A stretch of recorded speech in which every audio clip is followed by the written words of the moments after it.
سلام. كيكة بالمشماش، مكونات جد بسيطة وكتجي رائعة في المذاق ديالها.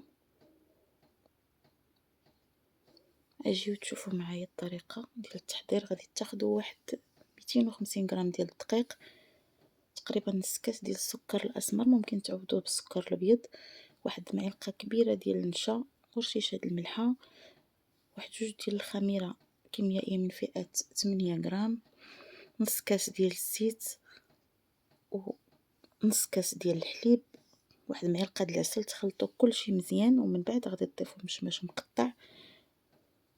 خلطوا حتى يتخلط ديك المشماش ولكن يبقى هكاك طريفات صحاح.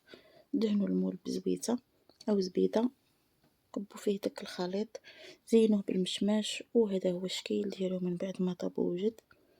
راه كيجي رائع بالصحه والراحه.